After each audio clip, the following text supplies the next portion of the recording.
Hello and welcome. You're watching BW Auto World. I am Utkarsh Agarwal. Well, the acceleration in the adoption of electric vehicles has forced the traditional automobile dealers to acknowledge the change. But now the government has slashed the FAME to subsidy. What impact does this have on the automobile dealers? To discuss this, I'm joined by Mr. Narasimha Jayakumar, CEO of Greaves Retail and Distribution. Thank you so much for joining us here, sir. No, it's really a pleasure, Utkarsh, to be here, and thank you for having me. So first of all, as you know, the government is completely focused on promoting sustainable mobility, and Greaves Retail as a business is part of course, Greaves Cotton Limited. We are PSC listed. Greaves Retail spans the entire life cycle of a small commercial vehicle in three-wheelers and e-three-wheelers. We have right from sales of multi-brand three-wheelers, e-three-wheelers, to providing them service through Greaves Care, and through Greaves Spares, providing them a whole range of spare parts, which include batteries and so on. We span the entire life cycle of this asset. As you know, these assets provide daily livelihood earnings to millions of Indians across the country, and these are also vital for last mile logistics. So these vehicles move both cargo and people. Now, when you look at this segment of vehicles of which Greaves Retail is a key player in the ecosystem, there are two kinds of vehicles, right? L3 and L5, and these are standard ARI definitions. L3 are these vehicles which are speed limited to 25 kilometers per hour. Their gross weight is limited to 310 kg, which includes the driver. And these vehicles are essentially adapted for carrying goods and passengers. These are also called e-rickshaws. You have seen them plying in many of the towns and cities in the northern eastern part of India. And there are what we call L5 vehicles, which are essentially vehicles where the maximum speed exceeds 25 kmph, and the motor power is obviously greater than 250 watts. And the vehicle weight in this case is limited to 1500 kgs, which exclude batteries. So these are L3, L5. Now, what we see is that both these markets are growing enormously. We're talking about almost 700,000 vehicles being sold in financial year 23, which will jump to about 1.3 million vehicles by 27. And what is interesting, Utkarsh, is also to see the fuel mix of these vehicles, from a CNG heavy fuel mix, diesel heavy fuel mix that we see today for these vehicles in India. You're going to see electrification almost reach 38 to 40% by FY27, which means electrification is going to play a big role. Now, as regards your question on the subsidy piece, as you know, the subsidy is not really relevant for the L3 segment because these are essentially used for daily earnings. It's more for the L5 segment where there is a subsidy. And of course, it's anybody, we don't still have full information of how the subsidy changes are going to happen in the next coming months. But certainly, there is a clear policy towards making more subsidy available for the commercial vehicle segment, the critical segment from the government side, and we see that playing out on the L5 side. L3 side is anyway, it did not have subsidy, so that's going to be sort of not really impacted. And we're going to see very rapid growth of L3 vehicles in the country, the e-rickshaws as we see them. And in fact, southern and the western markets for India could also open up for L3. And the drivers of the change are very clear. There's increased urbanization in India. There's fast growing need for last mile mobility from the metro station, for example, or the bus stop to your home. And more importantly, the product quality is fairly solid.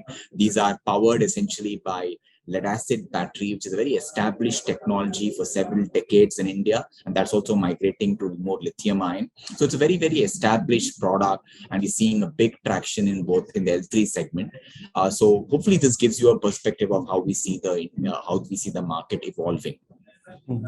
So, as you mentioned, that currently we are in the transitional phase where people still haven't completely accepted the electric vehicles. So, do you think this move by the government will have some positive impact and will increase the adoption of electric vehicles? So the recent FAME 2 subsidy changes, where the government talked about reducing subsidy, we're looking at it from a e-two-wheeler perspective. So I want to be very clear. So I'm talking about the e-three-wheeler market, L3, L5. So the subsidy question obviously does not arise for L3, as I told you about the e-rickshaws. On the L5 side, I think that there is continuing going to be subsidy support. We don't see changing because the government wants to increase adoption of electric vehicles for the last mile. Just if you look at e-commerce deliveries in India, they're exponentially increasing, right? Increasingly there are reports to say that the e-commerce last mile logistics companies that use either CNG, diesel or petrol vehicles are very polluting in neighborhoods that we are all living in India, right? And with the urbanization, there's going to be a lot more pollution coming in. That's the reason why the last mile fleet is getting electrified. You see them already in many cities in the country, and that trend is only going to accelerate in the next 4-5 years. Okay.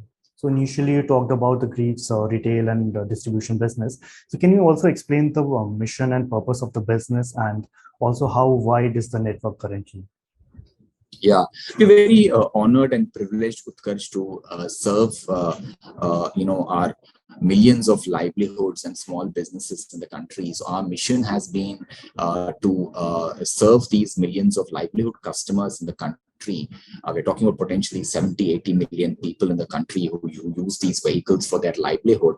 Also the small businesses that are essentially going to benefit from the electrification, because as you can, for example, if you are an end customer, it costs you less than 50 paise a kilometer to run these vehicles, whereas so you benefit a lot compared to spending a lot more money on petrol, diesel or CNG, right? Just so obviously from a total cost of ownership is a clear winner for electric here, and we are essentially going to be powering them with comprehensive solutions spanning not just helping them with buying the right vehicle through our Auto EV Mart network. We have about 150 plus dealerships in the country, which are multi-brand three-wheeler focused dealerships in the country, cargo vehicles focused in the country. So as of April. And through Greaves Care, again, we have complete service capabilities, including things like battery diagnostics, helping them with making the vehicle run 100%. We call it 100% uptime as our goal. And finally, through Greaves Spares, we partner with almost 20,000 plus mechanics in the country who are provided with, original genuine spare parts, Greaves Spares, which essentially provide them all the spares that they need for these vehicles. Again, very focused on the three-wheeler electric commercial vehicle space, so that we are able to generate high uptime for their customers. Because it's a commercial segment, the vehicle has to run almost continuously, and these vehicles also need frequent servicing. Just to give you some data, a typical three-wheeler or electric three-wheeler needs about 3 to 4 servicing touch points every year, depending on the kilometerage it's running. So there is obviously a heavy wear and tear. We're talking about tires, batteries, all kinds of stuff, right, that goes into these vehicles. And we partner with 20,000 plus mechanics in the country to deliver that. So that is the current range of network. The spare parts are available across 8,000 plus retailers, 180 plus distributors in the country, and eventually it reaches out to these 20,000 mechanics who are again livelihood earners who are using these spare parts to service these vehicles. That is the impact we are making as a business, which we're very proud of. So we are already in the middle of this year. So what are your expansion plans for the more next 6 to 7 months? Well, certainly, we've had a very good year last year as a business. As you know, we've reported our last year's numbers. The business did up nearly 535 crores of revenue. It is very profitable. We grew 27% year on year.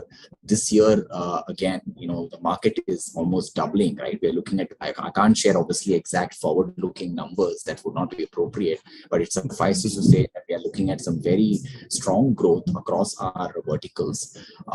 We are looking to significantly expand our multi-brand dealerships for three-wheelers, electric three-wheelers, commercial vehicles. We are also looking to expand our Greaves Care centers to more than 300 by the end of this financial year. which has just started. We're also looking to expand our engagement programs with our mechanics. We have a very interesting app, Utkarsh. It's called Greaves Upar app, which rewards mechanics. It's a QR code based app. You can, if you've used a genuine Greaves spare part, you can scan a QR code with your Android app. You get loyalty points for it. The mechanics is rewarded for genuinely using a spare part, because as you know, the market has a lot of counterfeit parts, some of them imported from China, and some of the other. These are not often of very good quality, particularly catering to this market. And to provide that, Grief Spares provides, multi-brand spares, as I've talked about. And these are, this is a way of rewarding these mechanics. And we are also working on a program to upskill mechanics. Internally we call it like the Greaves University of sorts, which basically upskills these auto mechanics to the electrified vehicles, right? So for example, if someone is repairing a traditional petrol or diesel three-wheeler today, he can actually migrate and repair tomorrow an e-rickshaw or an electrified commercial vehicle. And so the battery skills, to diagnose batteries, to help them with the understanding the motor controller, all of that is something that we do. We are looking to further increase our penetration of our Greaves Upar program, and to engage with more mechanics in the country. And these are in all the top 100 towns and cities in the country where we want to sort of look at. And so we are very, very excited about this as well.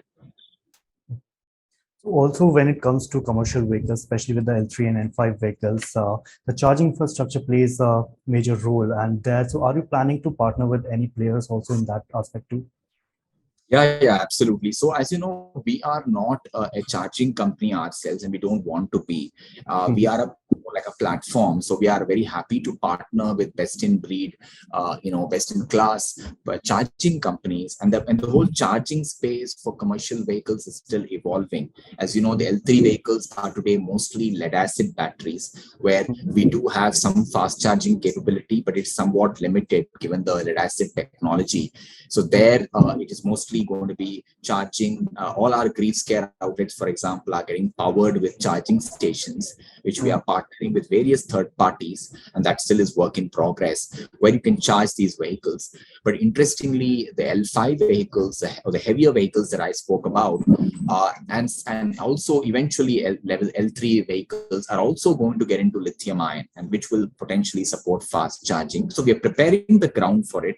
So unlike the car four-wheeler segment, the cars, electric cars, or the two-wheeler segment, there are not too many fast charging options open as of now, but we are working with partners to build it out. So all our entire network, imagine if 30,000 mechanics in the country, each of them had the ability to have a charging station at their garage.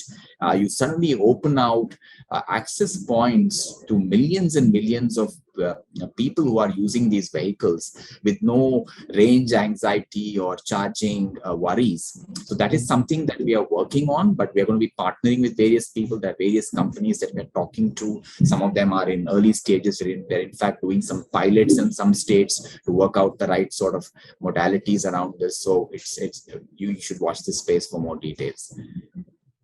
So we saw initially that the government pushed for electric mobility so much, but now we are seeing the government is also pushing for newer technologies like ethanol, CNG, as you mentioned also. So I want to know, what are your personal views on the electric mobility and what market share do you guys hold currently? So, see, first of all, if you step back and look at our overall sort of decarbonization policy of the government, I think we're on the right path, because electricity alone will not be the answer, right? Because electricity, as you know, in India is still generated through largely coal, 65% is coal. So it has to be multiple technologies. Electricity is going to play a key role, obviously, because it's still green. And especially the increasing share of electricity is getting generated now through green sources like wind, solar, and other sources. But then you also have other emerging technologies, biofuels, of which ethanol is a part. You also have things like hydrogen for commercial vehicles, large buses. You're also looking at hybrid itself, right? Petrol, battery, we call it hybrid technologies. All of them are going to play a role, right? Now, we are clearly going to play on the electric side. and also the and we are fuel agnostic as a business, so we'll obviously cater to, depending on how the technology evolves, to all kinds of fuels. But right now, for these kinds of vehicles that we look at, which is your three-wheelers, electric three-wheelers, small commercial vehicles, it's mostly either traditional fuels, or we are talking about electric. Electric share is going to grow. As I mentioned, right now, for these vehicles, electric power is about 13%. But by financial year 27, about 4 5 years' time, we see it moving to 40%. So there's going to be much more faster adoption of electric in the commercial vehicle segment, or the three-wheeler CV segment.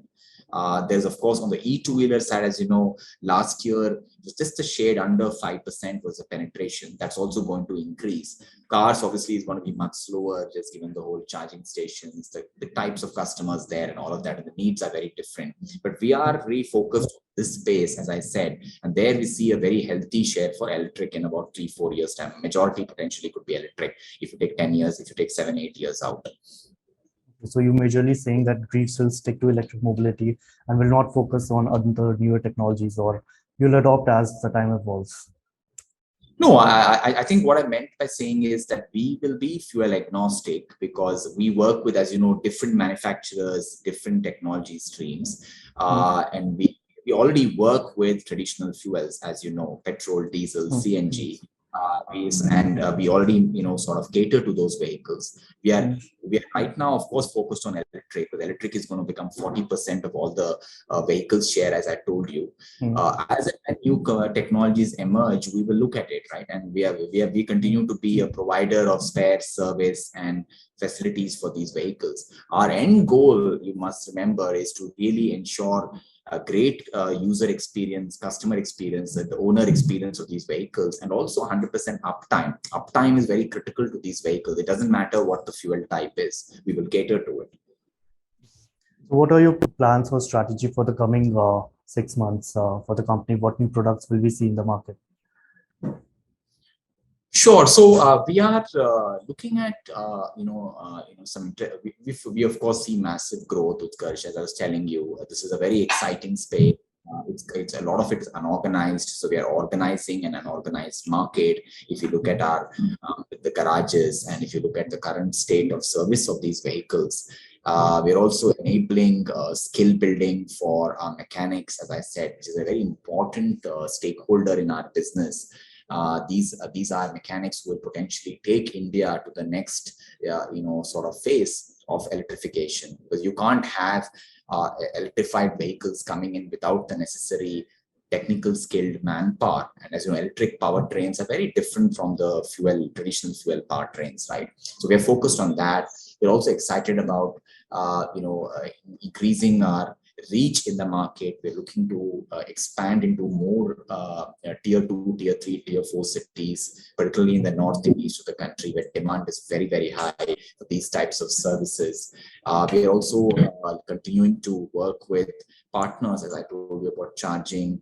We're also looking at certain retrofit opportunities where we can take a traditional fuel vehicle. Imagine a Honda Activa or a Hero Splendor, and how you convert that with some minimal investment by the end user into an electric vehicle. The same thing is being done with traditional fuel vehicles for the three-wheeler side. We're looking at some of these areas. But just to summarize, it's going to be a lot more work in the next 6 months strategically into growing our reach, growing our network reach, growing our portfolio of services, growing our skilling program for mechanics, for Greaves spares, and really enhancing our distribution capabilities and moving that into newer products and spare parts covering batteries, chargers, motor controllers, sensors. As you know, the parent company, Greaves Cotton Limited, we are very excited to announce the Excel Control Linkage acquisition.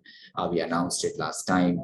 Excel, the company has got some fantastic product portfolio in the space of cables, push-pull, sensors, all these kinds of newer areas for electric vehicles and other commercial vehicles, particularly on the off-highway segment. We're looking at that as well. So there are lots of exciting stuff going on in the company.